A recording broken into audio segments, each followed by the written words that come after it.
কিয়ামতের ময়দানের মানুষেরা যখন কিয়ামতের ময়দানের বিভীষিকাময় গরম, বিভীষিকাময় শাস্তি বরদাস্ত করতে পারবে না, গোটা কিয়ামতের ময়দানের মানুষেরা একসাথে হইয়া যাবে হযরত আদম আলাইহিস সালামের কাছে। আদম আলাইহিস সালামের কাছে যাবে, বলবে, আব্বা জান, আপনি তো আমাদের আদি পিতা।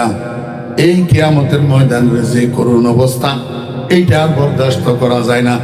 এক তো সোজা হইয়া দাঁড়াইতে পারি না, খালি ডুলে কম করত।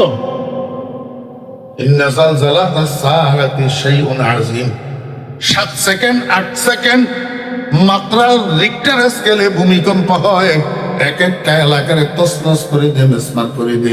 আর কিয়ামতের ময়দানে এমন ভূমিকম্প লাগাতার থাকবে, কোথাও দাঁড়ানোর সুযোগ নাই।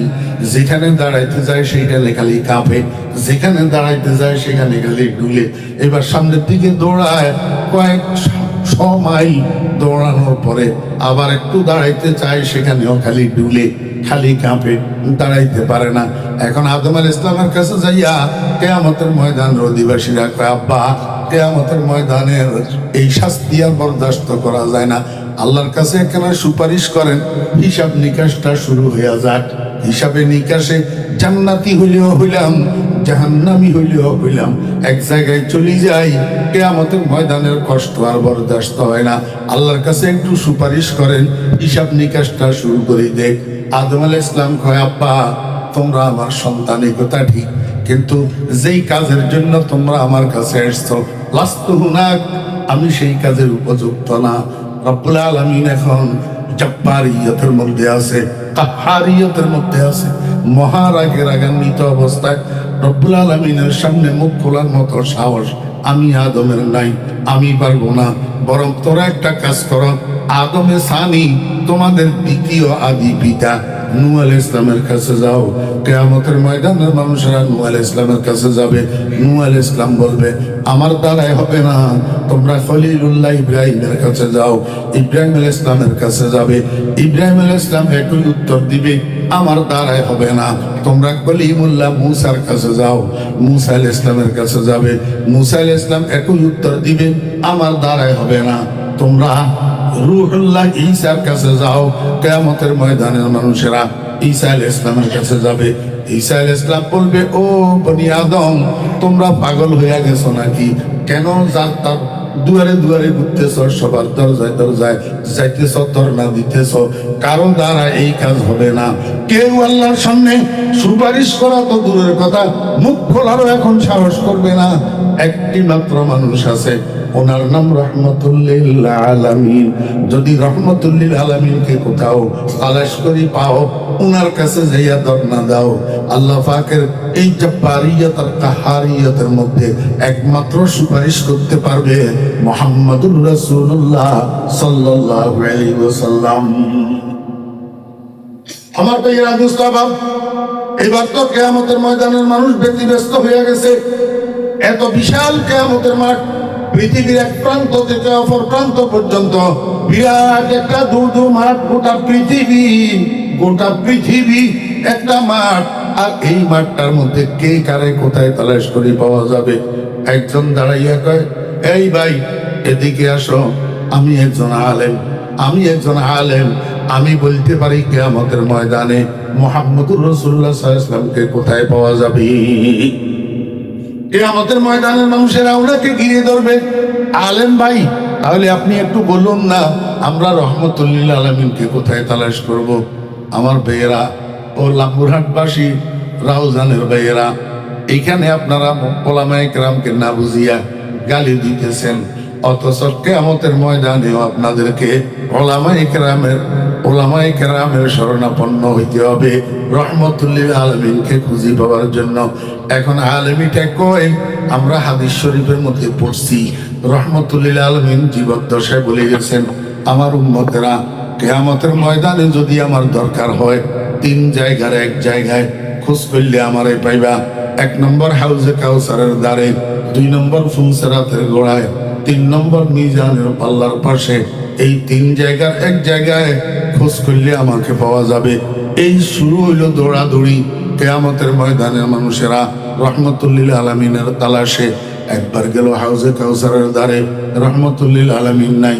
আবার গেল ফুলসেরাতের গোড়ায়, রহমতুল্লিল আলামিন নাই। আবার গেল মিজানের পাল্লার পাশে, রহমতুল্লিল আলামিন নাই। কি রে, তাহলে রহমতুল্লিল আলামিন গেল কোথায়? আমার ভাইয়েরা, একদল মানুষ ছুটে আসবে আর বলবে, ও ভাইয়েরা এদিকে আসো, এদিকে আসো, রহমতুল্লিল আলামিনকে পাওয়া গেছে। কোথায় পাওয়া গেছে? পাওয়া গেছে রহমতুল্লিল আলামিন আল্লাহ পাকের আরশের শামিয়ানার নিচে সিজদায় পড়ে কান্দে আর কয়, উম্মতি উম্মতি উম্মতি। আমার ভাইয়েরা, অবস্থা আর সে আজিম থেকে রব্বুল আলামিন ডাকিয়া কয়, বন্ধু আমার, দুনিয়াতে আমার কোরআনের জন্য, আমার ইসলামের জন্য, আমার দ্বীনের জন্য আপনাকে অনেক কষ্ট দিয়েছি। আমি তাকাইয়া তাকাইয়া দেখছি তায়েফের মানুষেরা আমার বন্ধুর গায়ের উপরে পাথর, আমার বন্ধুর শরীর ক্ষত বিক্ষত রক্তে রঞ্জিত হয়ে গেছে। আর সে আজিম থেকে তাকাইয়া তাকাইয়া আমি বন্ধু বরদাস্ত করছিলাম আমার দ্বীনের খাতিরে, কোরআনের খাতিরে। আজকে কিয়ামতের ময়দানে আপনার খুশির দিন, আজকে কেন আপনি কাঁদবেন? আজকে আপনার চোখের পানি আমি আল্লাহ বরদাস্ত করতে পারবো না। ইয়া মুহাম্মদ ইরফা রাসাক সাল তুতা ওয়াশফা তুশাফা। ও বন্ধু, মাথা উপরের দিকে উঠান, আপনার চোখের পানি মুছে ফেলুন। কি চাইবেন আপনি আমার কাছে চান, আমি আপনার চাওয়া পূরণ করতে প্রস্তুত। কার জন্য সুপারিশ করবেন সুপারিশ করুন, আপনার সুপারিশ গ্রহণ করার জন্য আমি প্রস্তুত। আমার বন্ধুরা, রহমতুল্লিল আলামিন সিজদা থেকে মাথা উঠায় না, সিজদা থেকে মাথা উঠায় না, সিজদায় থাকিয়া কান্দে আর কয়, রব্বুল আলামিন আমার কিছু উম্মত মাথায় টুপি দিছিল, মুখে দাড়ি রেখছিল, দুনিয়ার মানুষ, সমাজের মানুষ, আত্মীয় স্বজন কত তিরস্কার করছিল, কত ক্রিটিসাইজ করছিল, মাদ্রাসা পড়ছিল, হুজুর হয়েছিল। এই হুজুর হওয়ার কারণে আত্মীয় স্বজন ভাই বেরাদররা পর্যন্ত খাটো চোখে দেখতো, নিকৃষ্ট চোখে দেখতো। আমার উম্মত জুব্বা গায়ে দিছিল, আমার সুন্নতের জামা, এইটার কারণে অনেকে ক্রিটিসাইজ করতো। দস্তরখান দিয়া খানা খাইতো, টেবিল চেয়ারে খাইতো না, এইটার জন্য সেকেলে কালচার করতো। আমার উম্মত আমার সুন্নত সারে নাই, যত ক্রিটিসাইজ, যত অজ্ঞালামি, যত কিছু সব বরদাস্ত করছে, কিন্তু আমার সুন্নত ছাড়ে নাই, আমার আদর্শ ছাড়ে নাই।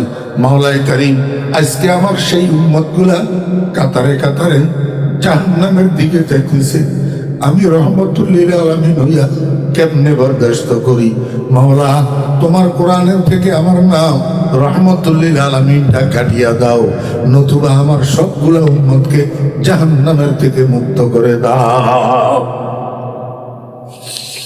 मुंबई शफकत बने और मैदाने उल्फत बने, सारे आलम के लिए पैगंबरी रहमत बने। আল্লাহ পাক রব্বুল আলামিনকে বন্ধু, আমি ওয়াদা করলাম একটা উম্মত যদি আপনার জাহান্নামে থাকে আপনি জান্নাতে যাইয়েন না, জাহান্নাম থেকে সবগুলা উম্মতকে মুক্ত করি, জান্নাতে পাঠাই, তারপরে আপনি জান্নাতে যাইয়েন। রহমতুল্লিল আলামিন মাথা উঠাই এবার জাহান্নামের দিকে হাঁটা শুরু করছে। জাহান্নামের পাশে যাইয়া, জাহান্নামের দ্বারে যাইয়া দাঁড়াইয়া এক একটা উম্মতকে জাহান্নাম থেকে মুক্ত করি করি জান্নাতে পাঠাই দিবেন। রব্বুল আলামিন জিজ্ঞেস করবেন, বন্ধু আর কোন উম্মত আপনার জাহান্নামে আসেনি? রহমতুল্লিল আলামিন বলবেন, না। রব্বুল আলামিন আমার আর কোন উম্মত জাহান্নামে নাই। আল্লাহ পাক রব্বুল আলামিন বলবেন, বন্ধু আপনি রহমতুল্লিল আলামিন ঠিক আছেন, কিন্তু আলিমুম বিজাতি সুদূর তো না, আপনি তো অন্তর্যামী না। আমার বান্দা কিছু কিছু এমন আছে যারা জীবনের একটা মুহূর্তে, একটা ক্ষণে অত্যন্ত সংগোপনে অন্তরের বিশ্বাসের সাথে শুধু একবার বলছিল লা ইলাহা ইল্লাল্লাহু মুহাম্মাদুর রাসূলুল্লাহ। এই যে অন্তরের বিশ্বাস নিয়ে একবার কালিমাটা পড়ছিল, আমি আল্লাহর ওয়াহদানিয়তকে, আমি আল্লাহর ওজুদকে বিশ্বাস করছিল, এই কথাটা দুনিয়ার কোনো মানুষ জানে না। ওই সরিষার দানার মতো তার কলিজার মধ্যে চুপি আছে ইমানটা গোপনে। আমি আল্লাহ ছাড়া এই ইমানের খবর আর কেউ জানে না। এখন আমি কি করি দেখেন, আল্লাহ পাক কুদরতের খামসা বলে জাহান্নামের মধ্যে মারবে, আর এক খামসার মধ্যে 70,000 ইমানদার উঠাইয়া নিয়ে আসবে। এইভাবে সারি দিবে জান্নাতের মধ্যে, সব জায়গা জান্নাতে পড়বে। এখন বলবে বন্ধু আমার, এখন কনফার্ম আপনার কোন উম্মত আর জাহান্নামের মধ্যে নাই, এবার আপনি জান্নাতে চলে যেতে পারেন। আমার ভাইরা মুস্তাফা, আমি আপনাদেরকে বুঝাইতে চেয়েছিলাম এই যে সুপারিশটা হিসাব নিকাশ শুরু করার জন্য, হিসাব নিকাশ শুরু করার জন্য যে প্রার্থনা কিয়ামতের ময়দানের মানুষেরা চাইতেছে, করতেছে, এইটার জন্য আল্লাহর কাছে বলবে কে? কে সুপারিশ করবে? কোন নবী রাসূল সাহস করে না, একমাত্র সুপারিশকারী মুহাম্মদুর রাসূলুল্লাহ সাল্লাল্লাহু আলাইহি ওয়াসাল্লাম। এই সুপারিশটার নাম শাফাআতে কুবরা, এই আসনটার নাম মাকামে মাহমুদ। আল্লাহ কে বান্দা, তাহাজ্জুদের নামাজ মার্কেট সুট অবস্থায় সারা দুনিয়ার মানুষ ঘুমাবে, আর তুমি ঘুম থেকে উঠি তাহাজ্জুদের নামাজ পড়বা। বন্ধু আমার, এইটার বিনিময়ে আমি আপনাকে পুরস্কার দেব, মাকামে মাহমুদ। আসা আইয়া বা'আসাকা রাব্বুকা মাকামান মাহমুদা। ও বেরা দোস্তাবা, এখন আপনাদের প্রশ্ন, নবীজিকে আল্লাহ তাহাজ্জুদের নামাজের হুকুম দিয়েছেন, নবীজির জন্য পুরস্কার ঘোষণা করছেন। আমরা যারা উম্মত, আমরা তাহাজ্জুদের নামাজ পড়লে আমাদের জন্য কি পুরস্কার? আপনারা মুফাসসিরিনে কেরামের তাফসীর দেখেন, যদিও মুখাতাব খাস কিন্তু খেতাব আম, যদিও মুখাতাব খাস কিন্তু খেতাব আম। ও বেরা দোস্তাবা, তাহাজ্জুদের নামাজের জন্য রাসূল আকরাম সাল্লাল্লাহু আলাইহি ওয়াসাল্লামকে আল্লাহ পাক যেরকম মাকামে মাহমুদ দান করছেন, এমনি ভাবে নবীজির উম্মতের মধ্যে যারা তাহাজ্জুদের নামাজ পড়বে তাদেরকেও আল্লাহ পাক রব্বুল আলামিন মাকামে মাহমুদে হুকমি দান করবেন। মাকামে মাহমুদে হুকমি অর্থ কি? যেই মানুষ তাহাজ্জুদ পড়ে তাকে আল্লাহ দুনিয়াতে এবং আখিরাতে উভয় জগতে সম্মানী করে দেয়, সম্মানী। আমার ভাইরা, টাকার দ্বারাও মানুষ সম্মানী হয়, ক্ষমতার দ্বারাই সম্মানী হয়, উচ্চ শিক্ষার দ্বারাই সম্মানী হয়, বিভিন্ন কারণে কারণে সম্মানী হয়, কিন্তু এই সম্মান স্থায়ী না। আজকে আছে, কালকে নাই। আজকে ভাগ্যে যদি ফুলের মালা জুটে, দুদিন পরে জুতার মালা জুটে। আজকে যদি ভাগ্যে পুলিশ সেলিউট মারে, আগামীকাল আবার হ্যান্ডকাপ লাগাইয়া জেলখানায় নিয়ে পাশার উপরে পিটায়। এটা কিসের সম্মান? তাহাজ্জুদের নামাজের দ্বারা মানুষ যে সম্মানী হয়, এটা জীবদ্দশায়ও সম্মানী, মরণের পরেও সম্মানী। আমার ভাইয়েরা, দোস্তাবাব, কোন সময় 1961 সালে পটিয়ার মুফতি সাহেব হুজুর রহমতুল্লাহ আলাইহি ইন্তেকাল করছেন। আজকে কত বছর, এখনো পর্যন্ত দুনিয়ার মানুষ মুফতি সাহেব হুজুরের নামটা পর্যন্ত মুখে নেয় না। আউ আজিজুর হক নামটা পর্যন্ত মুখে নেয় না, কয় মুফতি সাহেব হুজুর রহমতুল্লাহ আলাইহি। আল্লাহ পাকের ইবাদত করার জন্য। তো এই ইবাদতের মধ্যে একটা ইবাদত হলো ফরজ, আর একটা ইবাদত হলো নফল। ফরজ মানি যেটা কম্পালসারি, করতেই হবে, কর্তব্য। আর নফল মানি বাড়তি, যেটা কর্তব্য না, অপশনাল। মনে চাইলে করলেন, মনে না চাইলে না করলেন। করলে পুরস্কার, না করলে শাস্তি নেই। কিন্তু ফরজ, এটা করলে পুরস্কার, না করলে শাস্তি। এটা কম্পালসারি, কর্তব্যনীয়, করতেই হবে। এবার বুঝি থাকলে আপনারা একটু আমাকে বলেন, কোনটার গুরুত্ব বেশি, ফরজের না নফলের? কোনটা? আর হতা ওনারা বুঝতে লাগবেন না। ফরজের গুরুত্ব বেশি না নফলের গুরুত্ব বেশি? ফরজের গুরুত্ব বেশি। মগর একটা মজার কথা হইয়ে যে গুরুত্ব বেশি ফরজের, কিন্তু মানুষ আল্লাহ পাকের নৈকট্য বেশি লাভ করে নফলের দ্বারা। গুরুত্ব বেশি কিসের? ফরজের, কিন্তু মানুষ বেশি বেশি আল্লাহর নিকটে যায়, আল্লাহর কাছাকাছি যায় কিসের দ্বারায়? নফলের দ্বারায়। কেন? ফরজটা এটা কম্পালসারি কর্তব্যনীয়, একরকম এটা পালন করা ডিউটি করা। কি করা? ডিউটি করা। তো ডিউটি অনেক সময় মানুষ ছাপের মুখে পড়ি করে, কিন্তু নফল যেটা, এটার তো বাধ্যবাধকতা নেই, এটা ছাপের মুখে পড়ি কেউ করে না, এইটা মানুষ করে মায়ায়। নফলটা মানুষ কেন করে? মায়ায়, মহব্বতে, আন্তরিকতায়, দিলের টানে। এই জন্য আপনারা দুনিয়াতেও দেখবেন যেই কোনো কাজের মালিক কর্মচারী রাখে, কামলা রাখে, বদলা রাখে। কর্মচারী যদি তার ডিউটি পিরিয়ডের বাইরে মালিকের বাড়তি কিছু কাজ করে, এটার কারণে মালিক বেশি খুশি হয়। কথা বুঝছেন না? মালিক বেশি খুশি হয় ডিউটি করার দ্বারায়, না ডিউটির বাহিরে বাড়তি কাজ করার দ্বারায়? বাড়তি কাজ করার দ্বারায়। আর কর্মচারীরা বাড়তি কাজ কখন করে? যখন মালিকের অন্তর থেকে ভালো জানে, মালিকের আচার ব্যবহারে কর্মচারী যদি মালিকের উপরে অসন্তুষ্ট থাকে, তখন কর্মচারী বাড়তি কাজ করা তো দূরের কথা, ডিউটিতেও ফাঁকি দেয়। ওনারা তো কেন হাত তুমি বেশি ক্লান্ত পারলা? হ্যাঁ, বেশি দেন।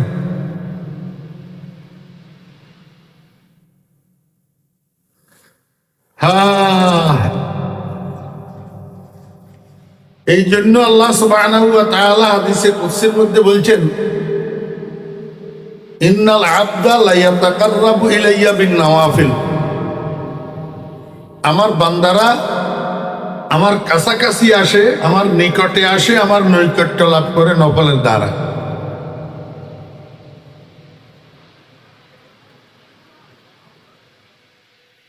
যত ফরজ আছে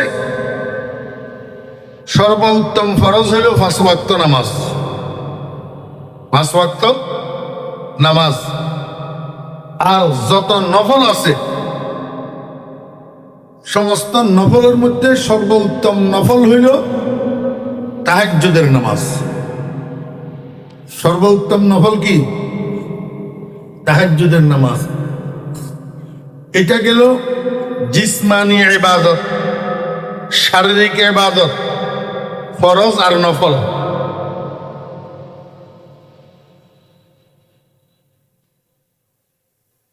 আরেকটা আছে জবানি ইবাদত, মুখের ইবাদত। এই মুখের ইবাদতের মধ্যেও দুইটা ইবাদত আছে, একটা ফরজ একটা নফল। মুখের যত ইবাদত আছে এর মধ্যে ফরজ ইবাদত হইল নামাজের মধ্যে কোরআন শরীফ তেলাওয়াত করা, কেরাত পড়া, নামাজের কেরাত। বুঝে থাকলে বলুন তো, নামাজের কেরাতটা ফরজ না নফল? জি, ব্যাকরণে জানেন না ওনারা? কেন জানিবেন? নামাজের ভিতরে এবং বাহিরে কয় ফরজ?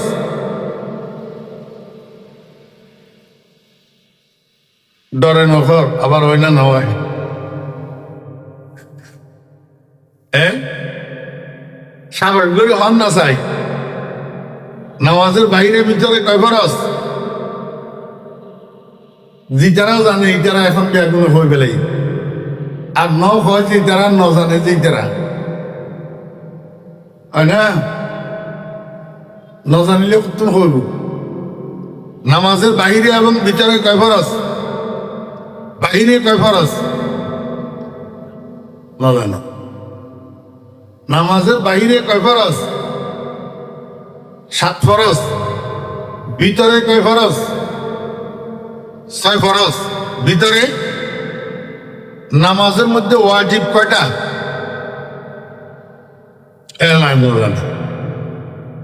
নামাজের মধ্যে ওয়াজিব কয়টা? 14টা। নামাজের মধ্যে ওয়াজিব কয়টা? আচ্ছা, বুঝে থাকলে বলুন, শিক্ষিত অশিক্ষিত ধনী গরিব সর্বপ্রকার মুসলমানের উপরে নামাজ ফরজ কিনা? যত মানুষের উপরে নামাজ ফরজ, তত মানুষের জন্য নামাজের ভিতরে বাইরে কয় ফরজ এটা জানাও ফরজ। নামাজের মধ্যে ওয়াজিব কয়টা এটা জানাও ওয়াজিব। মুস্তালজিমুল ফারজে ফারজুন, মুস্তালজিমুল ওয়াজিবে ওয়াজিবুন। কেন? নামাজের ভিতরে এমন কতগুলা ভুল আছে যেই ভুলগুলা নামাজের মধ্যে হইলে সেজদায় সহ করা ওয়াজিব। সহ সেজদা আপনাদের লাম্বুরহাটে দি সহ সেজদা আসেনি না নাই? নাই মনে হয়। আপনারা একটা সহ সেজদা নাই? সহ সেজদা ইবা খালি জমাতে নামাজ পড়িলে ইমামের না, না একিলা নামাজ পড়িলেও সহ সেজদা আছে? আর মধ্যে অনেক মানুষ আছে যে সারা জীবন নামাজ পড়ে, অজ্ঞা সহ সেজদা কোনোদিন না দেয়। এইলা মানুষ নাই কেয়া? এবার কি নামাজের মধ্যে সহ সেজদা ওয়াজিব নয় তো নখাতে পুরা জীবনের ভিতর অজ্ঞা সহ সেজদা তো না দেয়। তাহলে বুঝা যাচ্ছে আসলে এবার নামাজের মধ্যে সহ সেজদা ওয়াজিব আছে ইল্লাবুল অর, মগর ইল্লাবুলে সহ সেজদা ওয়াজিব ই নিবে না জানে। বুঝছেন না? সহ সেজদা কিনলে ওয়াজিব না জানে। এখন সহ সেজদা কিনলে ওয়াজিব হয় ইন জানিবেল্লাই নামাজের ফরজ ভিতরে ভিতরে, নামাজের ভিতরে ফরজ কোয়ান কি কি আর নামাজের ভিতরে ওয়াজিব কোয়ান কি কি ইন জানন করিব। ন জানিলে জীবনভর নজ করিব প্রত্যেকটা নহরান দিয়ে সহ সেজদা ওয়াজিব কিয়াল্লাই সহ সেজদা ওয়াজিব আনার লগে নামাজের ভিতরের ফরজ আর ওয়াজিবের লগে সম্পর্ক আছে। হইলে সম্পর্ক পাঁচ কারণে সেজদায় সহ ওয়াজিব হয়। কথা কইতাম চাইলাম যে একদিকে নিয়ে যাবে আরেক দিকে, যে জরুরি তো এটা লাগে অন্য কইতাম। পাঁচ কারণে সেজদায় সহ ওয়াজিব হয়। কয় কারণ? 5 কারণ। তকদিমে ফরজ, তাখিরে ফরজ, তকদিমে ওয়াজিব, তাখিরে ওয়াজিব, তরকে ওয়াজিব। কোন ই 5 কান? তকদিমে ফরজ, তাখিরে ফরজ, তকদিমে ওয়াজিব, তাখিরে ওয়াজিব, তরকে ওয়াজিব।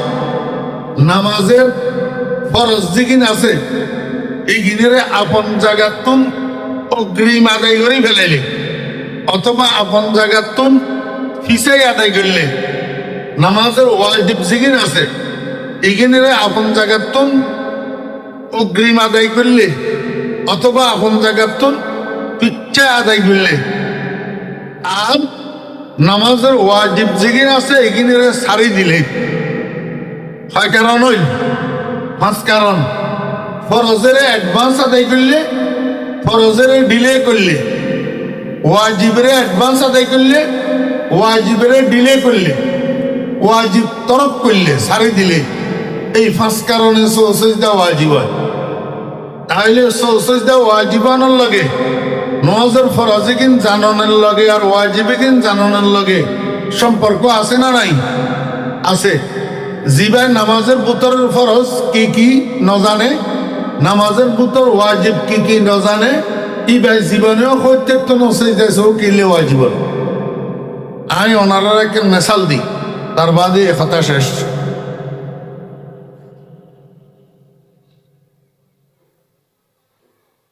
ডাফাতুন স্টারলাইন বাসত করে ফেনি আয় রাস্তা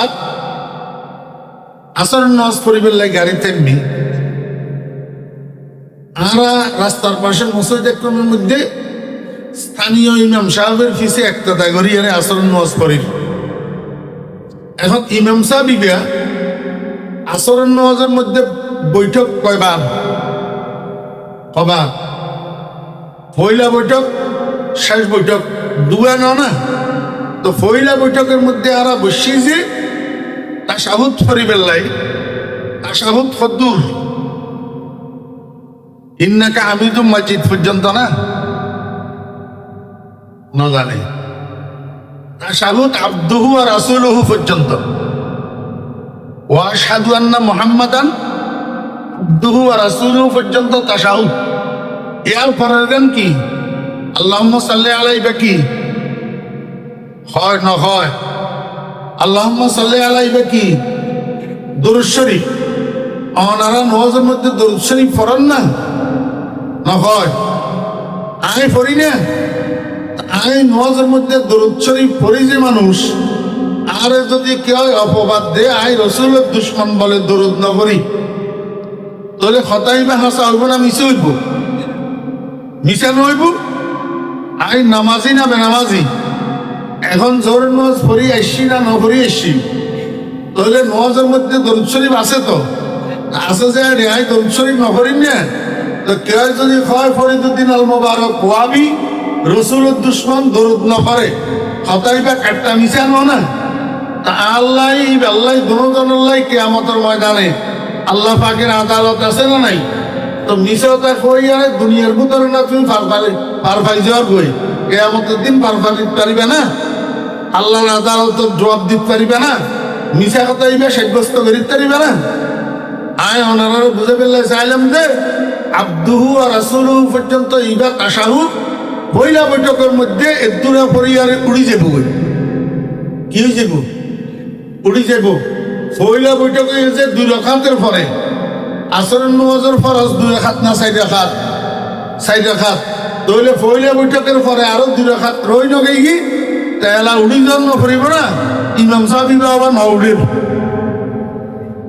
কিরি একবার হইলাম তাশাহুদ পরিবারে বই রই, আরো একবার ফরিদার জন্য ইল্লা সময় পর্যন্ত বই রই ইমাম সাহেব বাবা নউড়ের। আয় মনে মনে হয়েছে কিরি নহাউড়ের কতক্ষণ পরে সাহায্য উঠছে আল্লাহ রহমত বাকি 2 রাকাত ফজি এলা সালাম ফিরাই। ও সালাম ফিরানির বাদে আমি ইমাম সাহেবের বুঝার নিলাম যে ও ইমাম সাহেব তুমি পয়লা বৈঠকের মধ্যে এতক্ষণ কি দিলে?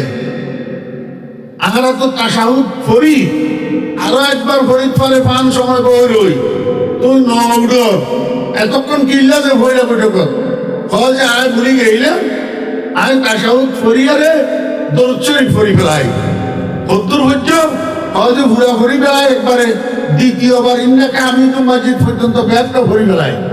তাই বললাম যে তুই কইলে 64 টাকা না কইলে ইতি আরে হয় অনেক সত্য নাইশন লেখাপড়া করছেন না আরে নসিনে তো সহজে লেখাপড়া করছেন না সত্য নাইশন এডে 64 করি পেলে এডে কি 64 তো করা পড়িব যে ওয়াজিব তর কইলে আমি তো কোনো ওয়াজিব তরক ন করি, তাহলে আমি 64 কি লেগেছু? আমি বললাম যে বা এটা 64 ওয়াজিব হইয়ে তুই নজানো যে ইন হ এখন তো নজ বা দৌড়ান করিব ইতি আরে হয় যে অনেক 72 করলাম ইয়ারে নজ করি পেলে এসে নজ পড়া ইয়ে আবার জন গই আরে হয় তো এত্তেফাকি এডে মুসলিমের পাশে মাদ্রাসা একখান আছে, মাদ্রাসার মৌলভী সাহেব জিবে পরিচালক ইতে তো আরে চিনি ইতে খোঁজে ইমাম সাহেব তুই হুজুরের চিনো না? খোঁজে না খোঁজে ইবা ফরিদুদ্দিন আল মোবারক সাহেব নাম শুনল না? ইতে আলোচনা করতে খোঁজে হুজুর আর একখানা খোঁজ না হয়তো না জানি তো খোঁজ দিই ইতের মশালা 5 কারণে শেষ দেয় সো ওয়াজিব হয় এডে তুই তাশাহুদ ফরিয়ারে দরুদ শরীফ পুরা ফরি বেলাইও যে এই যতক্ষণ সময় দরুদ শরীফ পড়তে লাগিয়ে এতক্ষণ সময় একখান ফরজ বিলম্বিত হইয়ে। কি ফরজ? আব্দুহু ওয়া রাসূলুহু ফরজের পরে তোমার খামাসিলকে খাড়া হইছ, এই খাড়া হন না নামাজের মধ্যে ফরজ।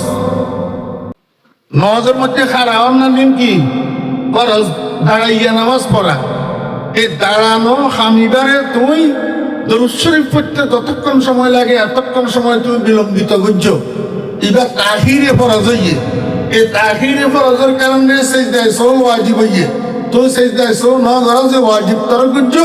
এখন নজিন আবার দৌড়াই ভরণ ওয়াজিব এলাবেন মান্নি এলাম মানে আই ওনারা বুঝাইতাম সাহায্যে অজ্ঞা মানুষ সেজদায় সহ করে বেললাই সেজদায় সহ হতে ওয়াজিব আইন জানি বেললাই ইত্যাদি নওয়াজের বুতার ফরজ কোয়ান ওয়াজিব কোয়ান জানন করিব। কথা বুঝছেন না? ওনারা ব্যাকুনে জানন না ন জানন জানলে তো হইতে থাকতে ব্যাকুনে ন হইতে লাগতো। নওয়াজের বুতারে ফরজ কোয়ান ওয়াজিব কোয়ান সুন্নতে মুআক্কাদা কোয়ান ইন জানন করিব। কথা বুঝছেন না? আমি ওনারা বুঝাইতাম চাইলাম যে জবানি যত ইবাদত আছে এই জবানি ইবাদত তিনের মধ্যে ফরজ হইয়া যে নওয়াজের কেরাত নওয়াজের কেরাত এটা জবানি ইবাদত নওয়াজের ভিতর কিন্তু ফরজ।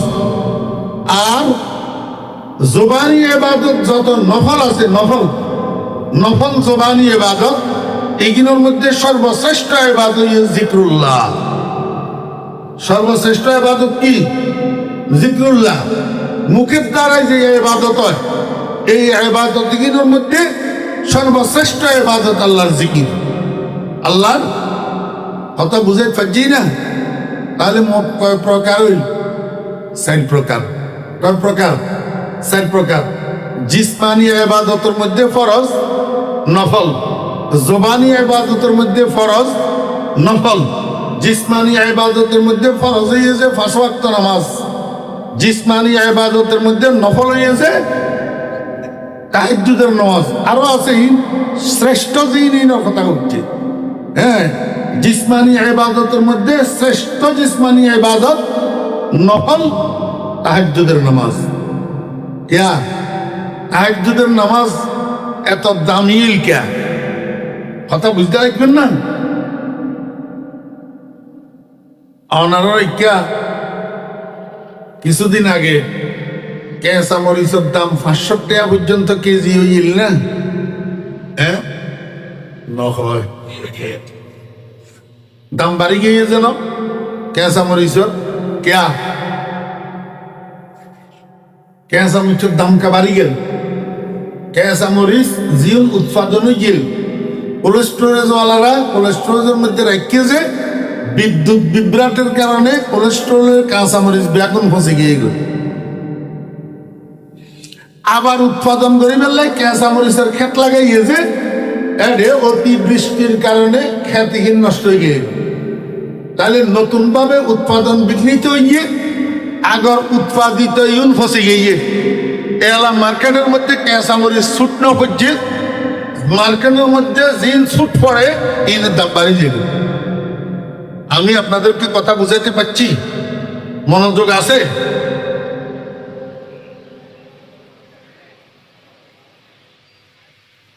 জরুরি কথা মনোযোগ সহকারে শুনতে হবে। এটা ইসুফ জলেখার বয়ান নয়, ওই ইউটিউবের ভিতরে আমার ইসুফ জলেখার বয়ান আছে, এই হাটাদারি কলেজ মাঠের, এটা শুনিয়ে না, এটা জরুরি বয়ান। হ্যাঁ, মার্কেটের মধ্যে দাম মাল যেটা ছুট পড়ে সেটার দাম বাড়েনি, কথা কয় দাম বাড়ে।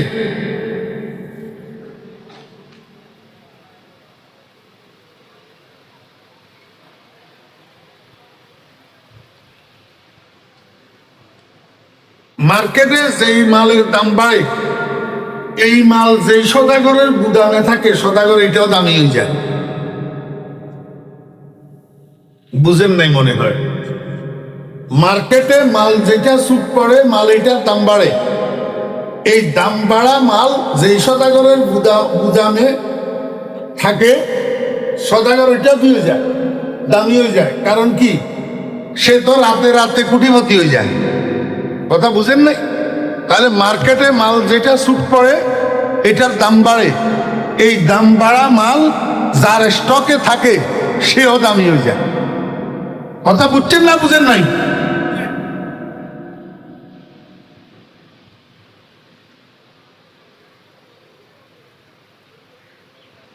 চুম্বক চিনেন নি? চুম্বক, চুম্বকের মধ্যে আকর্ষণ আছে, আছে না নাই? কিন্তু এই আকর্ষণের দ্বারা চুম্বকে অ্যালুমিনিয়াম টানেনি, বলে টানে, বলে সিলভার টানে, কাঠ টানেনি, কি টানে? লোহা। কারণ কি? শুধু চুম্বকের আকর্ষণে টানে না, যেটারে টানবে সেটার মধ্যে আরেকটা জিনিস আছে, বিকর্ষণ। লোহার মধ্যে বিকর্ষণ আছে, এই জন্য চুম্বকে আকৃষ্ট করে লোহাকে। কাঠের মধ্যে, অ্যালুমিনিয়ামের মধ্যে বিকর্ষণ নাই, এই জন্য চুম্বকে কাঠ আর অ্যালুমিনিয়াম টানে না। তাহলে দুইটা জিনিসের সমন্বয়ে একটা আরেকটারে টানে।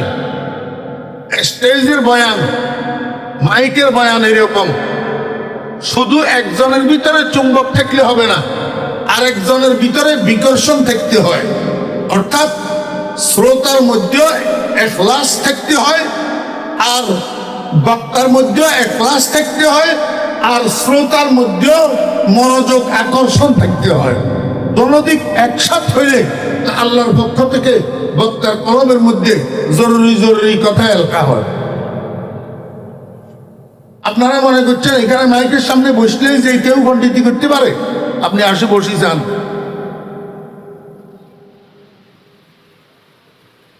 বক্তার মুখের থেকে কথা বাইর হয় যখন শ্রোতাদের কলবে কথা টানে। শ্রোতাদের কলবে যদি কথা না টানে, কথা বাহির হয় না। আমি অন্যদের কথা জানি না, আমার নিজের কথা জানি। আমার সামনে শ্রোতাদের মনোযোগ 100 যতক্ষণ আকৃষ্ট না হবে ততক্ষণ পর্যন্ত আমার মুখের থেকে অনর্গল কথা বাইর হয় না। আমি এইভাবে বলতে থাকি, অনর্গল কথা বাইর হবে না। যখন আমি দেখবো আমার শ্রোতারা 100 আমার দিকে মতাবাজ্য, এখন আল্লাহর তরফ থেকে কথা বাইর হতে। আমি বাতাসের দিকে তাকাই কথা বলি না তো, আপনাদের দিকে তাকাই, আপনাদের জরুরত অনুসারে কথা বলি। এই জন্য বারবার জিজ্ঞাসা করি মনোযোগ আছে কিনা। বারবার বলি কথা বলেন না কেন? কেন বলি? এই কারণে। কথা বুঝতেছেন?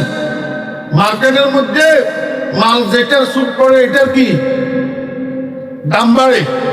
এই দাম বাড়া মাল যেই সদাগরের স্টকে থাকে, সদাগর এটারও দাম বাড়ে যায়, ঠিক নেই? এইবার বুঝেন, আজকের ফজরের আজান থেকে রাত্রের 12টা পর্যন্ত আল্লাহ পাকের ইবাদতের মার্কেট গরম।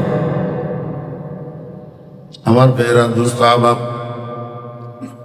আজকের ফজরের আজান থেকে রাত্রের 12টা পর্যন্ত কোনো না কোনো মানুষ কোনো না কোনো ভাবে কোনো না কোনো ইবাদতের মধ্যে লিপ্ত থাকে। কেউ নামাজ পড়তেছে, কেউ রোজা রাখতেছে, কেউ কোরআন তেলাওয়াত করতেছে, কেউ জিকির করতেছে, কেউ দরুদ শরীফ পড়তেছে। আল্লাহ পাকের ইবাদতের মার্কেট গরম। কিন্তু রাত্রের 12টা থেকে সেহরির শেষ সময় পর্যন্ত, ফজরের আজান পর্যন্ত, এই সময়টা আল্লাহ পাকের ইবাদতের মার্কেট ঠান্ডা হইয়া থাকে। সারা দুনিয়ার মানুষ ঘুমে বিভোর হইয়া থাকে, সারা দুনিয়ায় ঠান্ডা নীরব নিস্তব্ধ হইয়া থাকে। আল্লাহ পাকের ইবাদতের মার্কেটটা ঠান্ডা হইয়া থাকে। আল্লাহ কয়, বান্দা, মার্কেট সুট মালের যেরকম দাম বাড়ে, এই ইবাদতের মার্কেট ঠান্ডা অবস্থায় আমার কোনো বান্দা যদি ইবাদতের সাথে লাগে, আমি মার্কেট সুট মালওয়ালার যেরকম দাম বাড়াই, মার্কেট সুট অবস্থায় ইবাদত গুজারেরও দাম বাড়াই দিই। বুঝে থাকলে আমার একটু বলুন, তাহাজ্জুদের নামাজটা কোন সময় পড়া হয়? যখন ইবাদতের মার্কেট গরম। এখন কথা বুঝতেছেন? কথা বুঝলে মুখের থেকে উত্তর বাইর হয়। তাহাজ্জুদের নামাজ কোন সময় পড়া হয়? শেষ রাতে। তখন ইবাদতের মার্কেট গরম না ঠান্ডা? ইবাদতের মার্কেটে বিপুল পরিমাণে ইবাদত আছে না মার্কেট সুট? আল্লাহ পাক রব্বুল আলামিন আল্লাহর হাবিব জনাব রাসূলুল্লাহ সাল্লাল্লাহু আলাইহি ওয়াসাল্লামকে বলেন, ওয়া মিনাল লাইলি ফাতাহাজ্জাত বিহি নাফিলাতাল লাক আসা আন ইয়াবআসাকা রাব্বুকা মাকামাম মাহমুদা। আমার বন্ধু রাত্রের একটা নির্দিষ্ট অংশ মিনে তবে জিয়া, রাত্রের একটা নির্দিষ্ট অংশ, রাত্রের শেষ ভাগ, যখন সারা দুনিয়ার মানুষ ঘুমায়, সারা দুনিয়ার নীরব নিথর হইয়া থাকে, এই সময়ের মধ্যে বন্ধু আমার আপনি ঘুম থেকে উঠেন, অজু করেন, 4 রাকাত 8 রাকাত 12 রাকাত তাহাজ্জুদের নামাজ পড়েন, নাফিলাত আল্লাহ, এটা আপনার জন্য বাড়তি নামাজ। আমার ভাইয়েরা, দোস্ত আহবাব, তাহাজ্জুদের নামাজ উম্মতের জন্য সুন্নত, কিন্তু নবীজির জন্য ছিল ওয়াজিব। তাহাজ্জুদের নামাজ রাসূলের জন্য কি ছিল? ওয়াজিব। কেমনে সাবেত হইল? ওয়া মিনাল লাইলি ফাতাহাজ্জাত। ওলামায়ে কেরাম বুঝবেন আরবি গ্রামার, এই ফাতাহাজ্জাত সিগায় ওয়াহিদ মুযাক্কারে হাজির, বস আমরে হাজির মারুফ, আল আমরু লিল ওয়াজুব। রাসূল আকরাম সাল্লাল্লাহু আলাইহি ওয়াসাল্লামকে আল্লাহ পাক হুকুম করছেন তাহাজ্জুদের নামাজের জন্য, উম্মতকে হুকুম করেন নাই, নবীজিকে হুকুম করছেন। এই জন্য নবীজির জন্য তাহাজ্জুদের নামাজ ওয়াজিব। আপনারা প্রশ্ন করতে পারেন, হুজুর আল্লাহ পাক তো নিজেই শেষে দিয়ে বললেন নাফিলাত আল্লাহ, যদি তাহাজ্জুদ আমরের দ্বারা ওয়াজিব সাবেত হয় তাহলে নাফিলাত আল্লাহ যাবে কোথায়? এখন তো আগের কথা আর পরের কথার মধ্যে সংঘর্ষ হইতেছে। মুফাসসিরিন ইকরাম রাহিমাহুল্লাহ বলেন, ও দুনিয়ার মানুষেরা, নাফিলাত আল্লাহ মানি ফিকার ইসতিলাহি নফল না, বরং নাফিলাত আল্লাহ মানি আল্লাহ বুঝাইতে চাইতেছে, বন্ধু 5 ওয়াক্ত নামাজ আপনার জন্য কম্পালসারি নামাজ, 5 ওয়াক্ত নামাজ। আর তাহাজ্জুদের নামাজটা এই 5 ওয়াক্ত নামাজের উপর দিয়ে আপনার জন্য বাড়তি নামাজ। এটা কি? নফল শব্দের অর্থ বাড়তি। নফল শব্দের অর্থ কি? বাড়তি। এটা আপনার জন্য বাড়তি নামাজ, কিন্তু ওয়াজিব। কিন্তু কি? আল্লাহ পাক রব্বুল আলামিন বন্ধু, এই তাহাজ্জুদের নামাজ যদি আপনি আদায় করেন, আমি আপনাকে পুরস্কার দেব। কি পুরস্কার দেব? আসা আন ইয়াবআসাকা রাব্বুকা মাকামাম মাহমুদা। বন্ধু, অতি নিকটবর্তী সময়ে, অর্থাৎ কিয়ামতের ময়দানে আমি আপনাকে একটা সম্মানের আসন দান করব, মর্যাদার আসন দান করব, একটা সম্মানের পদ দান করব, যেটা আপনি ছাড়া আপনার পূর্ববর্তী 1.25 লক্ষ নবী রাসূলের মধ্যে আর কেউ এই মর্যাদার আসন পাবে না। এটা কোন মকাম, কোন আসন? আল্লাহ পাক রব্বুল আলামিন কইবেন, উম্মত, এটা হলো আমার বন্ধুর জন্য মকামে শাফাআতে কুবরা। মকামে শাফাআতে কুবরা, শাফাআতে কুবরার আসন, শাফাআতে কুবরার অধিকার, শাফাআতে কুবরার মর্যাদা আল্লাহ পাক শুধু আল্লাহর বন্ধু মুহাম্মদুর রাসূলুল্লাহ সাল্লাল্লাহু আলাইহি ওয়াসাল্লামকে দান করবেন। এটা আর কোনো নবীকে দেওয়া হবে না। শাফাআতে কুবরা এটা কি? আমার ভাইয়েরা, দোস্ত আহবাবেরা, কিয়ামতের মাঠ যখন কায়েম হবে, প্রথমত কিয়ামতের মাঠের মধ্যে একটা কম্পন থাকবে, কম্পন, ভূমিকম্প লাগাতার কিয়ামতের মাঠ কাঁপতে থাকবে, কাঁপতে থাকবে।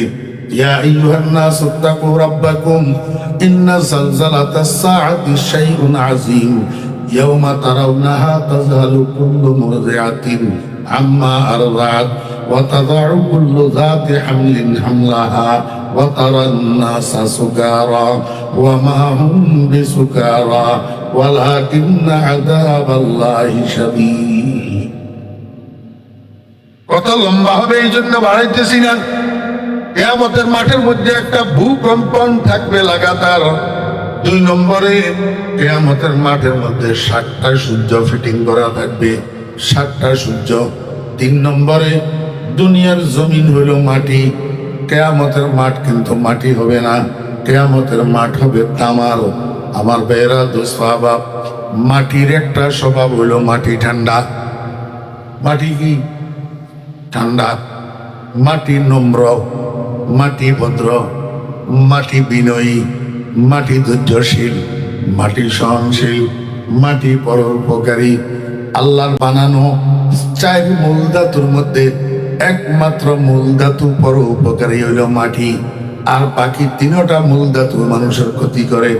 আগুনেও মানুষের ক্ষতি করে, পানিও মানুষের ক্ষতি করে, বাতাসেও মানুষের ক্ষতি করে। আগুন যেখানে লাগে সেখানে জ্বালাইয়া ছাই বানাইয়া দে, বাতাস যেখান দিয়ে উড়ে সেখান দিয়ে সব কিছুরে উড়াইয়া লন্ড বন্ড করিয়া দে, পানি যেখান দিয়ে স্রোতে প্রবাহিত হয় দামি দামি জিনিসপত্র গুলা বাসাইয়া বঙ্গোপসাগরে নিয়ে যায়।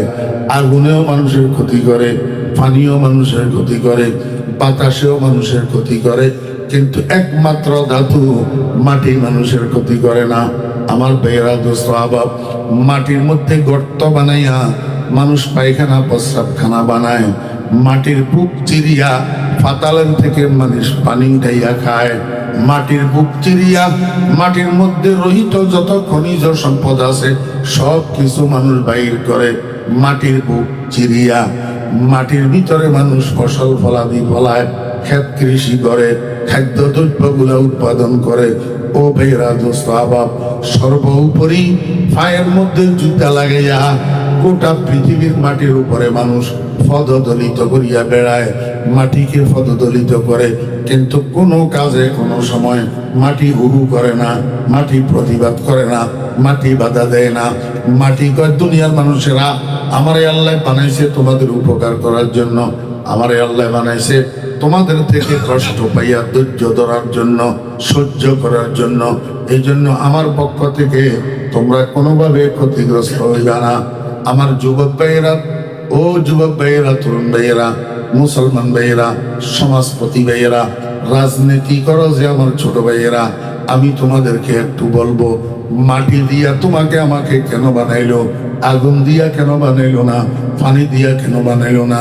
বাতাস দিয়া কেন বানাইলো না?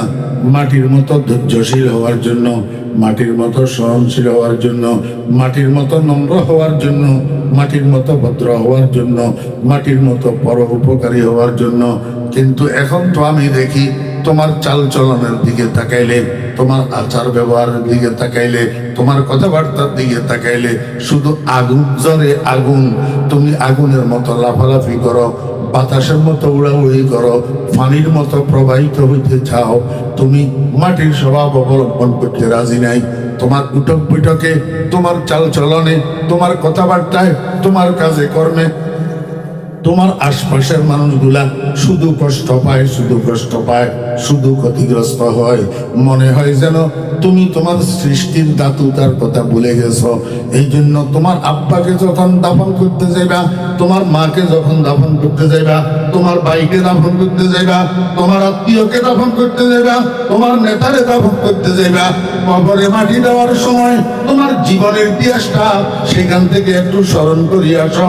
মিনহা খালাকনাকুম ওয়া ফিহা নুঈদুকুম ওয়া মিনহা নুখরিজুকুম তারাতান উখরা।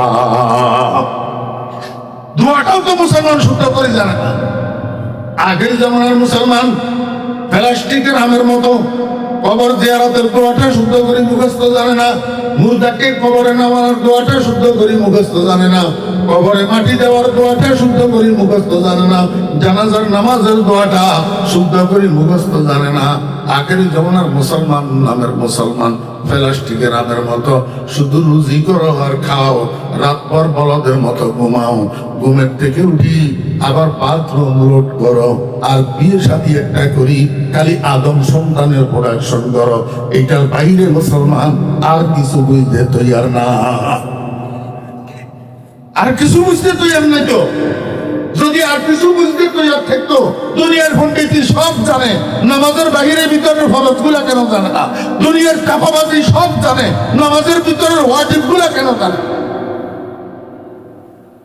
কথা বলার জন্য দিয়ে এক এক কথা এক আলের মতো, এক এক কথা বাস্তব মতো।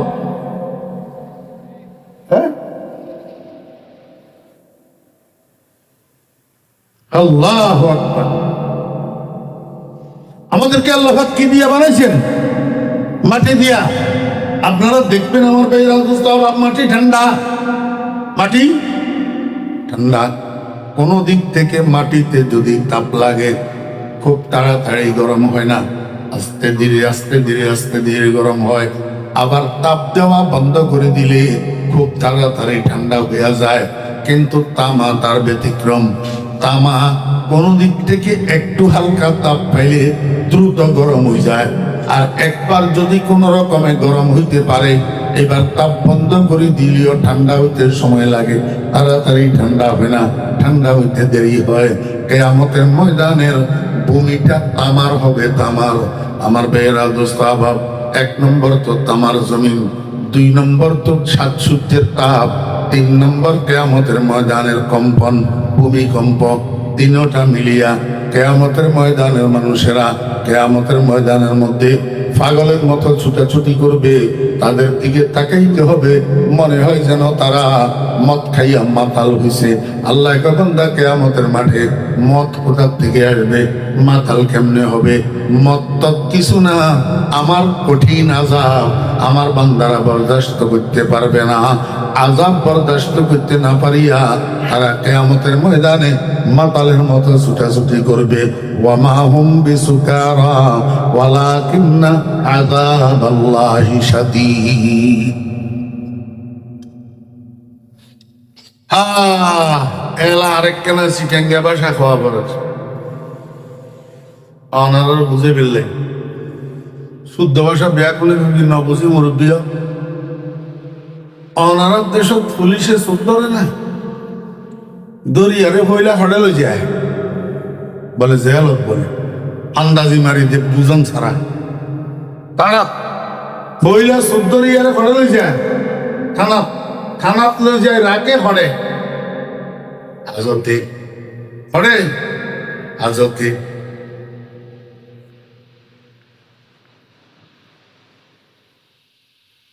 যারা গিল্লারে হিন্দি আইজন স্টেজন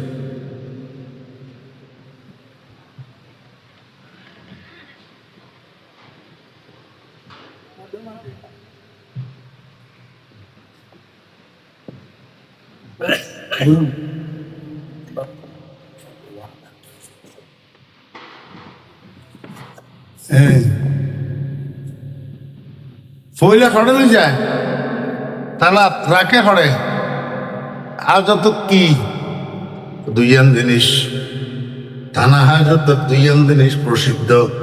একে নিয়ে যে মশার ফরি, আর একে নিয়ে যে পেশাবের গন্ধ হয় না। ওনারা আরে পরিচালন অনেক গেলেন না, ন যাই অবদা ওই নিজে হাজত থানা হাজতের ভিতর 1 নম্বরে যে পেশাবের গন্ধ, 2 নম্বর কি মশার ফরি। এনে কেন পুলিশেরা আইদতর ভিতর মশা খুদুন ফালে আল্লাহ আসামি হলে হরে বেল্লাই। এই দুইজন তো আছে লাগাতার পেশাবের গন্ধ আর মশা ফরি।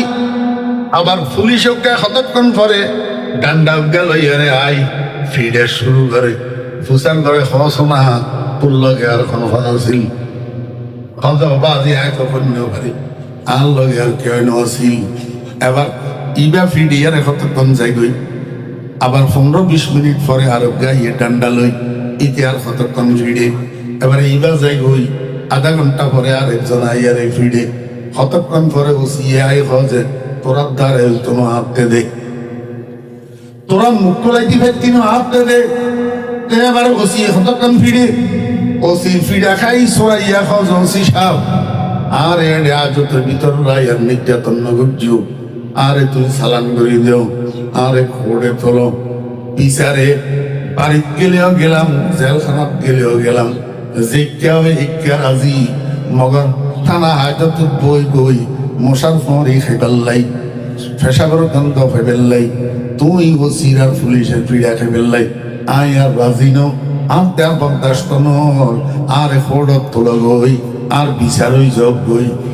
কথা বুঝছেন না? কিয়ামতের ময়দানের মানুষেরা যখন কিয়ামতের ময়দানের বিভীষিকাময় গরম, বিভীষিকাময় শাস্তি বরদাস্ত করতে পারবে না, গোটা কিয়ামতের ময়দানের মানুষেরা একসাথে হইয়া যাবে হযরত আদম আলাইহিস ইসলামের কাছে। আদম আলাইহিস ইসলামের কাছে বলবে, আব্বা জান আপনি তো আমাদের আদি পিতা, এই কিয়ামতের ময়দানের যে করুণ অবস্থা এইটা বরদাস্ত করা যায় না। এক তো সোজা হইয়া দাঁড়াইতে পারি না, খালি ডুলে কম্পন তো। ইন্না জালজালাতাস সাআতি শাইউন আযীম। 7 সেকেন্ড 8 সেকেন্ড মাত্রার রিক্টার স্কেলে ভূমিকম্প হয়, এক একটা এলাকার তছনছ করে দেয়, মেসমার করে দেয়। আর কিয়ামতের ময়দানে এমন ভূমিকম্প লাগাতার থাকবে, কোথাও দাঁড়ানোর সুযোগ নাই। যেখানে দাঁড়াইতে যায় সেখানে খালি কাঁপে, যেখানে দাঁড়াইতে যায় সেখানে খালি ডুলে। এবার সামনের দিকে দৌড়ায়, কয়েক 100 মাইল দৌড়ানোর পরে আবার একটু দাঁড়াইতে চায়, সেখানেও খালি ডুলে, খালি কাঁপে, দাঁড়াইতে পারে না। এখন আদম আলাইহিস সালামের কাছে যাইয়া কিয়ামতের ময়দানের অধিবাসীরা কয়, আব্বা কিয়ামতের ময়দানের এই শাস্তি আর বরদাস্ত করা যায় না, আল্লাহর কাছে কেন সুপারিশ করেন, হিসাব নিকাশটা শুরু হইয়া যাক। হিসাবে নিকাশে জান্নাতি হইলেও হইলাম, জাহান্নামী হইলেও হইলাম, এক জায়গায় চলে যাই। কিয়ামতের ময়দানের কষ্ট আর বরদাস্ত হয় না, আল্লাহর কাছে একটু সুপারিশ করেন, হিসাব নিকাশটা শুরু করে দেখ। আদম আলাইহিস সালাম কয়, আব্বা তোমরা আমার সন্তান, এই কথা ঠিক, কিন্তু যেই কাজের জন্য তোমরা আমার কাছে এসছো, লাস্তু হুনাক, আমি সেই কাজের উপযুক্ত না। রব্বুল আলামিন এখন জব্বারিয়তের মধ্যে আছে, কাহ্হারিয়তের মধ্যে আছে, মহারাগে রাগান্বিত অবস্থায় রব্বুল আলামিনের সামনে মুখ খোলার মতো সাহস আমি আদমের নাই, আমি পারবো না। বরং তোরা একটা কাজ করো, আদমে সানি তোমাদের দ্বিতীয় আদি পিতা নূহ আলাইহিস সালামের কাছে যাও। কিয়ামতের ময়দানের মানুষেরা নূহ আলাইহিস সালামের কাছে যাবে। নূহ আলাইহিস সালাম বলবে, আমার দ্বারাই হবে না, তোমরা খলিলুল্লাহ ইব্রাহিমের কাছে যাও। ইব্রাহিম আলাইহিস সালামের কাছে যাবে। ইব্রাহিম আলাইহিস সালাম একই উত্তর দিবে, আমার দ্বারাই হবে না, তোমরা কলিমুল্লাহ মূসার কাছে যাও। মূসা আলাইহিস সালামের কাছে যাবে। মূসা আলাইহিস সালাম একই উত্তর দিবে, আমার দ্বারাই হবে না, তোমরা রূহুল্লাহ ঈসার কাছে যাও। কিয়ামতের ময়দানের মানুষেরা ঈসা আলাইহিস সালামের কাছে যাবে।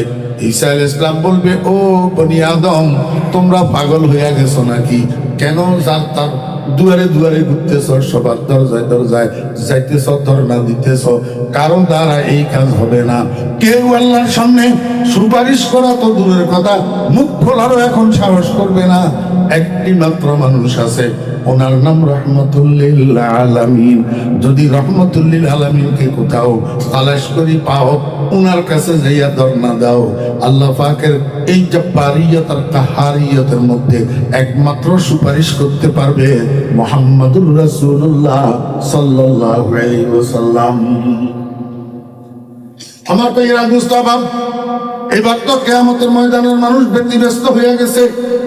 এত বিশাল কিয়ামতের মাঠ, পৃথিবীর এক প্রান্ত থেকে অপর প্রান্ত পর্যন্ত বিরাট একটা দুধু মাঠ, গোটা পৃথিবী একটা মাঠ।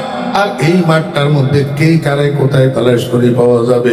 একজন দাঁড়াইয়া কয়, এই ভাই এদিকে আসো, আমি একজন আলেম, আমি বলতে পারি কিয়ামতের ময়দানে মুহাম্মদুর রাসূলুল্লাহ সাল্লাল্লাহু আলাইহি ওয়াসাল্লামকে কোথায় পাওয়া যাবে। কিয়ামতের ময়দানের মানুষেরা ওনাকে ঘিরে ধরবে। আলেম ভাই, তাহলে আপনি একটু বলুন না, আমরা রহমতুল্লিল আলামিনকে কোথায় তালাশ করব?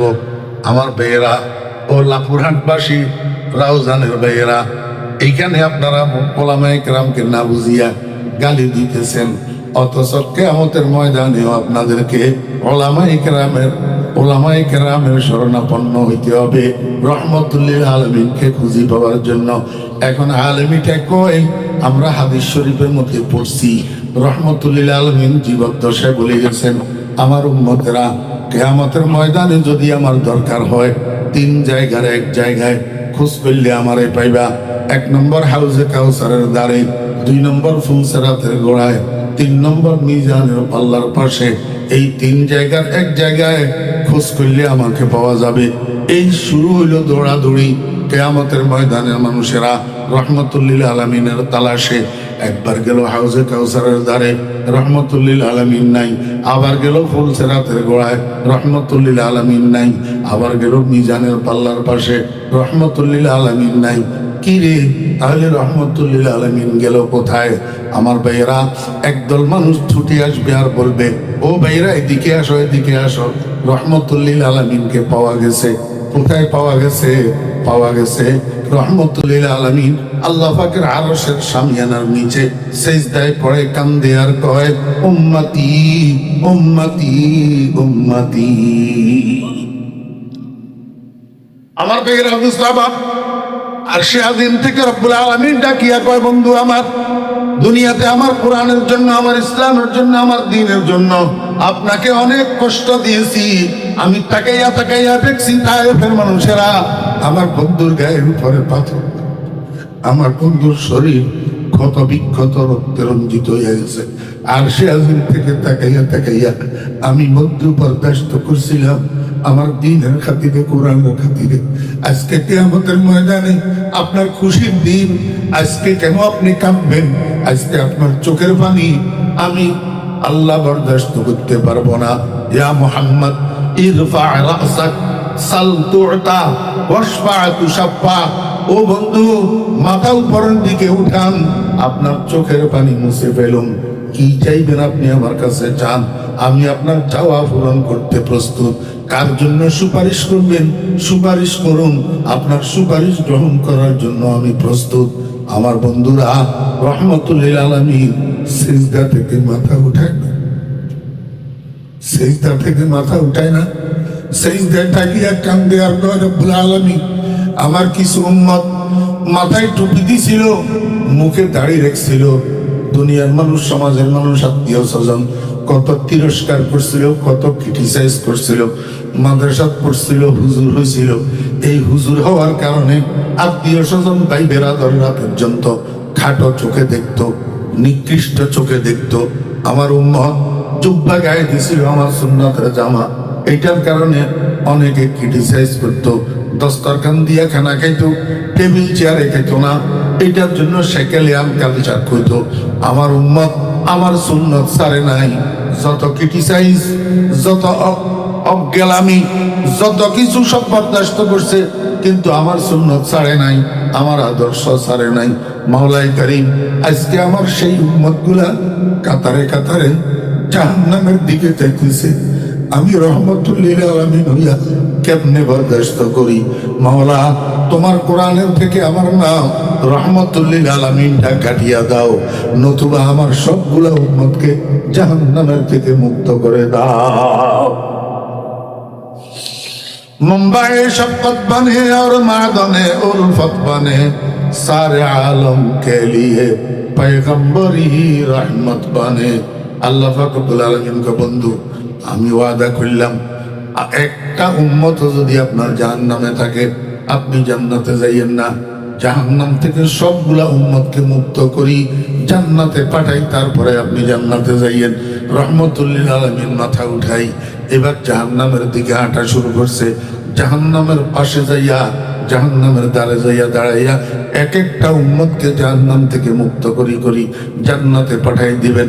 রব্বুল আলামিন জিজ্ঞেস করবেন, বন্ধু আর কোন উম্মত আপনার জাহান্নামে আসেনি?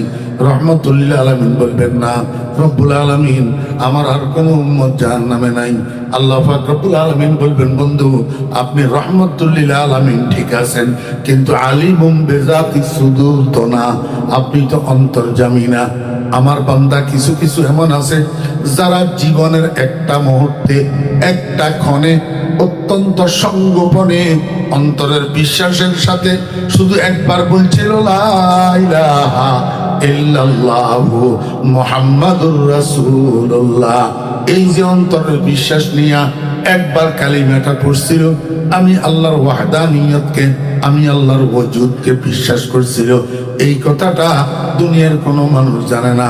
ওই সরিষার দানার মতো তার কলিজার মধ্যে চুপি আছে ইমানটা গোপনে। আমি আল্লাহ ছাড়া এই ইমানের খবর আর কেউ জানে না। এখন আমি কি করি দেখেন, আল্লাহ পাক কুদরতের খামসা বলে জাহান্নামের মধ্যে মারবে, আর এক খামসার মধ্যে 70,000 ইমানদার উঠাইয়া নিয়ে আসবে, এইভাবে সারি দিবে জান্নাতের মধ্যে, সব যাইয়া জান্নাতে পড়বে। এখন বলবে, বন্ধু আমার এখন কনফার্ম আপনার কোন উম্মত আর জাহান্নামের মধ্যে নাই, এবার আপনি জান্নাতে চলে যেতে পারেন। আমার ভাইরা মুস্তাফা, আমি আপনাদেরকে বুঝাইতে চেয়েছিলাম এই যে সুপারিশটা হিসাব নিকাশ শুরু করার জন্য, হিসাব নিকাশ শুরু করার জন্য যে প্রার্থনা কিয়ামতের ময়দানের মানুষেরা চাইতেছে, করতেছে, এইটার জন্য আল্লাহর কাছে বলবে কে, কে সুপারিশ করবে? কোন নবী রাসূল সাহস করে না। একমাত্র সুপারিশকারী মুহাম্মদুর রাসূলুল্লাহ সাল্লাল্লাহু আলাইহি ওয়াসাল্লাম। এই সুপারিশটার নাম শাফাআতে কুবরা, এই আসনটার নাম মাকামে মাহমুদ। আল্লাহ কা বান্দা, তাহাজ্জুদের নামাজ মার্কেট সুট অবস্থায় সারা দুনিয়ার মানুষ ঘুমাবে, আর তুমি ঘুম থেকে উঠে তাহাজ্জুদের নামাজ পড়বা। বন্ধু আমার, এইটার বিনিময়ে আমি আপনাকে পুরস্কার দেব, মাকামে মাহমুদ। আসা আইয়া বাআসাকা রাব্বুকা মাকামান মাহমুদা। ও বেরা দোস্তাবা, এখন আপনাদের প্রশ্ন, নবীজিকে আল্লাহ তাহাজ্জুদের নামাজের হুকুম দিয়েছেন, নবীজির জন্য পুরস্কার ঘোষণা করছেন। আমরা যারা উম্মত, আমরা তাহাজ্জুদের নামাজ পড়লে আমাদের জন্য কি পুরস্কার? আপনারা মুফাসসিরিনে কেরামের তাফসীর দেখেন, যদিও মুখাতাব খাস কিন্তু খেতাব আম, যদিও মুখাতাব খাস কিন্তু খেতাব আম। ও বেরা দোস্তাবা, তাহাজ্জুদের নামাজের জন্য রাসূল আকরাম সাল্লাল্লাহু আলাইহি ওয়াসাল্লামকে আল্লাহ পাক যেরকম মাকামে মাহমুদ দান করছেন, এমনি ভাবে নবীজির উম্মতের মধ্যে যারা তাহাজ্জুদের নামাজ পড়বে তাদেরকেও আল্লাহ পাক রব্বুল আলামিন মাকামে মাহমুদে হুকমি দান করবেন। মাকামে মাহমুদে হুকমি অর্থ কি? যেই মানুষ তাহাজ্জুদ পড়ে তাকে আল্লাহ দুনিয়াতে এবং আখিরাতে উভয় জগতে সম্মানী করে দেয়। সম্মানী আমার ভাইরা, টাকার দ্বারাও মানুষ সম্মানী হয়, ক্ষমতার দ্বারাই সম্মানী হয়, উচ্চ শিক্ষার দ্বারাই সম্মানী হয়, বিভিন্ন কারণে কারণে সম্মানী হয়, কিন্তু এই সম্মান স্থায়ী না। আজকে আছে কালকে নাই। আজকে ভাগ্যে যদি ফুলের মালা জুটে, দুদিন পরে জুতার মালা জুটে। আজকে যদি ভাগ্যে পুলিশ সেলিউট মারে, আগামীকাল আবার হ্যান্ডকাপ লাগাইয়া জেলখানায় নিয়ে ফাঁসার উপরে পিটায়। এটা কিসের সম্মান? তাহাজ্জুদের নামাজের দ্বারা মানুষ যে সম্মানী হয়, এটা জীবদ্দশায়ও সম্মানী, মরণের পরেও সম্মানী। আমার ভাইয়েরা দোস্তাবাব, কোন সময় 1961 সালে পটিয়ার মুফতি সাহেব হুজুর রাহমাতুল্লাহ আলাইহি ইন্তেকাল করছেন। আজকে কত বছর, এখনো পর্যন্ত দুনিয়ার মানুষ মুফতি সাহেব হুজুরের নামটা পর্যন্ত মুখে নেয় না। আউ আজিজুল হক নামটা পর্যন্ত মুখে নেয় না। কয় মুফতি সাহেব হুজুর রহমতুল্লাহ আলাইহি, মুফতি সাহেব হুজুর রহমতুল্লাহ আলাইহি, নানুপুরি হুজুর রহমতুল্লাহ আলাইহি। আমার বেরা দোস্তাবা, এই সম্মানটা কিসের? এই সম্মানটা তাহাজ্জুদের নামাজের বিনিময়। এই জন্য রাসূল আকরাম সাল্লাল্লাহু আলাইহি ওয়াসাল্লাম হযরত আব্দুল্লাহ ইবনে মাসউদ রাদিয়াল্লাহু আনহু কে বলেন, ও আব্দুল্লাহ ইবনে মাসউদ, লা তাকুম মিসলা ফুলানিন কানা ইয়াকুমু মিনাল লাইলি ফাতারাকা কিয়ামাল লাইল। ওই মানুষটার মতো হইও না যে মানুষটা এক সময় তাহাজ্জুদের নামাজ পড়তো, এখন অলসতার দরুন, নফসানিয়তের দরুন তাহাজ্জুদের নামাজটা ছাড়ে দিয়েছে। এরকম হইও না, বরং লাগাতার মৃত্যু পর্যন্ত তাহাজ্জুদের নামাজটাকে তুমি তোমার জন্য কম্পালসারি করে নাও। আলাইকুম বিকিয়ামিল লাইল ফাইন্নাহা মাগফিরাতুল লিসসাইয়্যাতি ওয়া মানহাতুন আনিল ইসম, ফাইন্নাহা মাগফিরাতুল লিসসাইয়্যাতি ওয়া মানহাতুন আনিল ইসম। আমার উম্মতেরা, তোমরা তাহাজ্জুদের নামাজকে নিজের জন্য কম্পালসারি করে নাও। ফাইন্নাহা দাআবুস সালিহিনা ক্বাবলাকুম, তোমাদের আগে এই দুনিয়ার মধ্যে যত মানুষ নেককার হইছে, যত মানুষ আল্লাহর ওলি হইছে, যত মানুষ কুতুব হইছে, যত মানুষ গাউস হইছে, যত মানুষ আবদাল হইছে, যত মানুষ আল্লাহর নৈকট্য লাভ করছে, সবার স্বভাব হলো তাহাজ্জুদের নামাজ। সবার স্বভাব হলো তাহাজ্জুদের নামাজ। সারা দুনিয়ার ভিতরে সবচেয়ে দামি মানুষ সাহাবায়ে কেরাম রিদওয়ানুল্লাহি তাআলা আলাইহিম আজমাইন, নবীজির সাহাবীগণ। এক একজন সাহাবীর পায়ের তালুর দুলা যদি এক পাল্লায় উঠাই দেওয়া হয়, আরেক পাল্লায় সারা দুনিয়ার ওলি আবদালকে উঠাই দিলে, হাজার হাজার জুনায়েদ বাগদাদি, হাজার হাজার শিবলি নোমানি, হাজার হাজার আব্দুল কাদের জিলানী এক পাল্লায় উঠাই দিলে হযরত আবু হুরায়রা রাদিয়াল্লাহু আনহু পায়ের তালুর দুলার সমান হবে না। কারণটা কি? উনাদের কাছে ওই মার্কেট সুট মাল এটা ছিল। কানু কলিলাম মিনাল লাইলি মা ইয়াহজাউন ওয়া বিল আসহারি হুম ইস্তাগফিরুন। আমার ভাইরা, দোস্তাবাবেরা, ও লাম্বুরহাটবাসী ভাইরা, আমাদের মধ্যে অনেক মানুষ এমন আছি তাহাজ্জুদের নামাজ কাকে বলে জানি না, তাহাজ্জুদের নামাজ কাকে বলে চিনি না।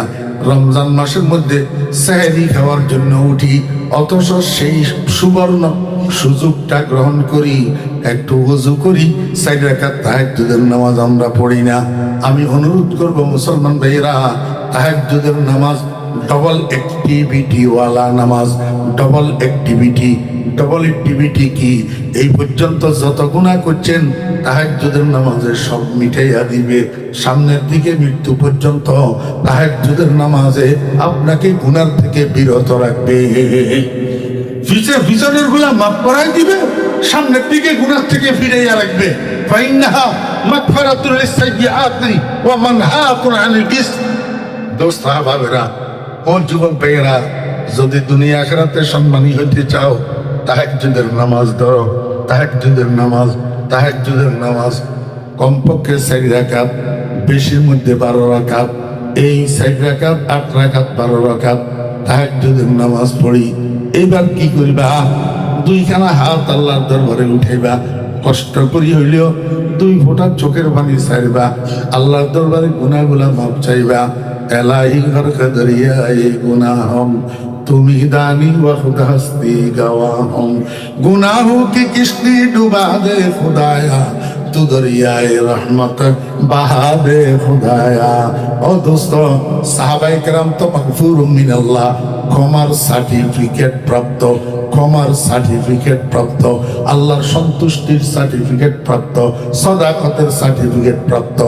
এরপরেও আল্লাহ কয় ওয়াবিল আসহারিহুম ইস্তাগফিরুন, সেহরির সময় শেষ রাতে তাহাজ্জুদের নামাজের পরে নবীজির সাহাবীরা আল্লাহর দরবারে বসে বসে গুনাহ মাপ চাইয়া চাইয়া কাঁদতেন। ওনারা তো মাগফুরুম মিনাল্লাহ, ক্ষমার সার্টিফিকেট প্রাপ্ত, এরপরেও গুনাহ মাপ চাইয়া চাইয়া কাঁদতেন। আমাদের কি পরিমাণ শেষ রাতে উঠি গুনাহ মাপ চাইয়া আল্লাহর দরবারে কাঁদার দরকার। দোস্ত আহবাবেরা, শেষ রাতে উঠি আল্লাহর দরবারে গুনাহ মাপ চাইয়া কাঁদবেন। এরপরে কি করবেন? এরপরে আল্লাহ পাকের সাথে একটু নিরিবিলিতে, গোপনে, নিরিবিলিতে, অতীব গভীর হয় রজনী যখন, অতীব গভীর হয় রজনী যখন, নীরবে প্রভুর নাম জপিও তখন। এই তাহাজ্জুদের নামাজের পরে গোপনে বসে বসে আল্লাহর সাথে প্রেম আলাপ শুরু করবেন। লা ইলাহা ইল্লাল্লাহ, লা ইলাহা ইল্লাল্লাহ, লা ইলাহা ইল্লাল্লাহু মুহাম্মাদুর রাসূলুল্লাহ। হযরত মুজাহিদ রাহমাতুল্লাহ আলাইহি একজন জলিলুল কদর তাবেঈ, আব্দুল্লাহ ইবনে মাসউদ রাদিয়াল্লাহু আনহুর শাগরিদ, জলিলুল কদর মুহাদ্দিস।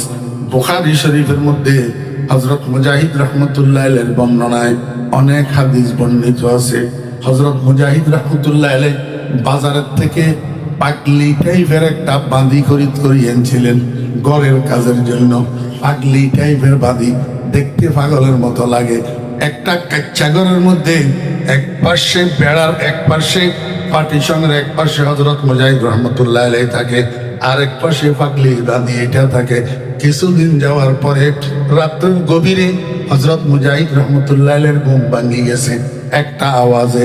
কিসের আওয়াজ? বেড়ার ওই পাশের থেকে আওয়াজ আসতেছে। পাগলি বাঁধি আল্লাহর দরবারে বসি বসি মুনাজাত দরি কান্দে আর দোয়া করে, আল্লাহ তুমি যে আমারে মহব্বত করো কোনো সন্দেহ নাই। মাওলায়ে কারীম, তোমার মহব্বতের কসম দিয়া তোমার কাছে জীবনের গুনাহগুলো মাপ চাইতে আসি। দয়া করি তুমি যে আমারে মহব্বত করো সেই মহব্বতের উসিলায় আমার গুনাহগুলো মাফ করে দাও। কান্দে পাগলি বাঁধি মুনাজাত দরি, কি সুন্দর দোয়া করতেছে। কিন্তু হযরত মুজাহিদ রাহমাতুল্লাহ আলাইহির কাছে সুন্দর লাগে নাই। উনি দিছে ডাক, এই বাঁধি এদিকে আয়। মুনিবের ডাক তো তাড়াতাড়ি মুনাজাত শেষ করি পাগলি বাঁধি হযরত মুজাহিদ রাহমাতুল্লাহ আলাইহির সামনে আসি দাঁড়াইছে। মুজাহিদ রাহমাতুল্লাহ আলাইহি কয়, এই বাঁধি তুই তো মস্ত বড় বেয়াদব। কয় হুজুর, আমার